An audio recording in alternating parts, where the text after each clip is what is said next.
And it was interesting to hear Dr. Thornburg talk about private debt levels are relatively low, even though we recently have talked about credit card debt has exploded to the point it's over $1 trillion in the US in terms of aggregate total owed. Well, Dr. Thornburg's point on all that is, well, while we're seeing some increase in personal debt levels like credit cards, auto loans, et cetera, relatively speaking, it's such a small portion of the total economy, it's not been a major factor. And he also stressed that he believes consumer demand will remain strong, and that's going to keep the economy going. He then touched on California. And California, of course, that's where we're at. I do loans throughout the state. And his declaration about California is all the discussion and debate about, how good or bad the conditions are in California kind of misses the point. For example, with housing, he argued that housing really isn't about affordability per se in terms of, oh, they're not affordable because of interest rates. He couldn't emphasize enough, it's all about housing supply. California's problem is lack of housing supply.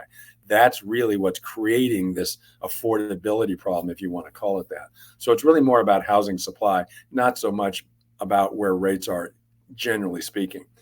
And then also he argued that California should focus on revenue reform, not higher taxes. And I think part of the revenue reform issue is California's got a bit of a problem. Too much of the California tax base is based on very high income individuals.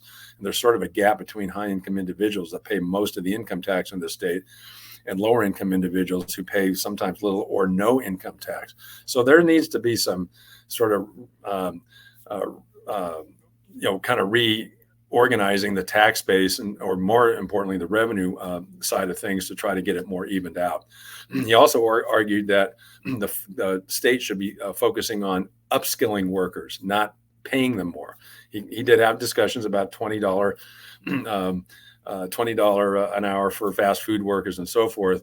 His argument was we really need to focus more on getting workers more skilled. And that doesn't necessarily mean college. He talked a lot about trade schools, for example, and having more and more people look into trade schools, plumbers and electricians and auto mechanics and so forth.